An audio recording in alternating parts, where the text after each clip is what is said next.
Le séjour de répit donc, pour les aidants que nous avons mis en place sur ce territoire, et c'est une initiative à l'origine de la MSA qui, dès 2010, a sollicité, on va dire, le concours des partenaires professionnels du territoire pour l'aider à trouver des solutions, justement, de répit pour ces aidants, qui sont des personnes, effectivement, qui s'occupent de leurs conjoints ou de leurs parents malades, le plus souvent à domicile, et qui ont besoin, effectivement,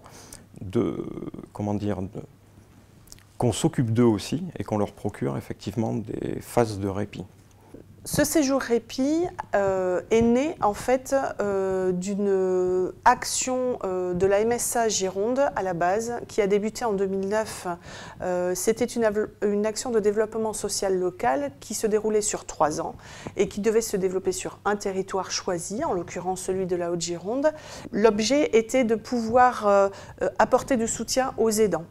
Il a débuté en 2009, s'est terminé en 2012, a permis aux partenaires du territoire de travailler sur différentes questions qui concernaient les aidants et il s'est ensuite prolongé par la mise en place d'une charte de solidarité des aînés.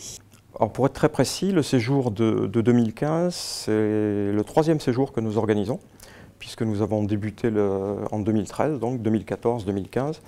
Ces séjours s'adressent, on va dire, nous permettent, on va dire, de proposer des solutions à une vingtaine de personnes, c'est-à-dire en couple aidant-aidé, ça représente 20 personnes. Ça représente aussi la mobilisation d'environ 11 professionnels qui encadrent et environ une bonne dizaine, entre 10 et 15 bénévoles aussi qui nous accompagnent et qui nous permettent, on va dire, d'assurer une bonne couverture pour ces séjours. J'ai contacté chaque participant pour connaître tout d'abord leurs habitudes de vie, de manière à établir le planning pour le séjour répit. Donc je vais vous donner quelques exemples, un toucher, massage, relaxation des pieds. Donc il a fallu expliquer ce que c'était parce que faire toucher les pieds, c'était vraiment une grande question. Ensuite expliquer qu'il fallait apporter un maillot de bain pour pouvoir se baigner, prendre du plaisir. Un maillot de bain, la personne n'avait jamais mis de maillot de bain, donc expliquer. On était toujours dans l'explication pour que ce séjour se déroule le mieux possible.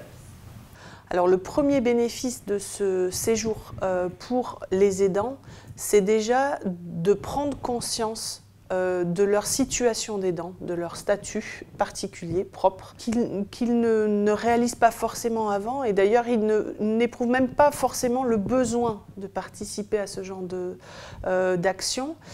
Pour autant, lorsqu'ils ont franchi le pas, et là ils sont tous unanimes, ils ont un réel gain, on va dire, dans leur relation avec l'aidé parce qu'ils se savent être dans une position particulière et du coup ils sont plus à même d'accepter l'aide des professionnels et on peut du coup travailler vraiment autrement à partir de là avec eux dans l'accompagnement au quotidien.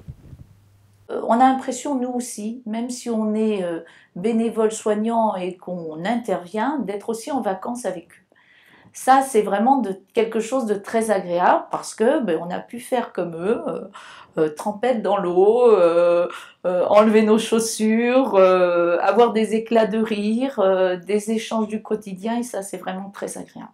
Donc c'est vrai que moi, ce que je constate de l'organisation de ces séjours, puisque ça fait 3 ans que j'y participe, c'est que du coup, en tant que professionnel, on se connaît mieux dans nos offres de services, dans nos fonctionnements, on allie donc une richesse et du coup on peut amener dans nos accompagnements différents leviers auxquels on n'avait pas accès avant et le conseil départemental s'inscrit aussi dans cette dynamique puisque nous avons des plans d'accompagnement qui permettent de positionner les aides à domicile sur des temps de répit.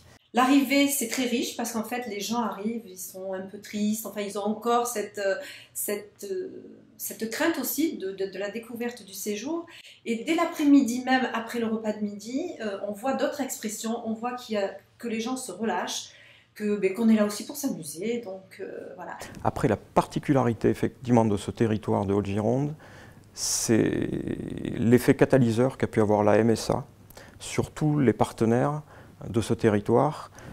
On arrive à fonctionner au jour d'aujourd'hui, indépendamment de nos statuts, c'est-à-dire qu'on soit public, privé ou associatif, on travaille tous ensemble, on se connaît tous ensemble, et c'est effectivement cette fédération ou cette connexion d'individus, de professionnels qui se connaissent, qui permet de réaliser des projets comme ça.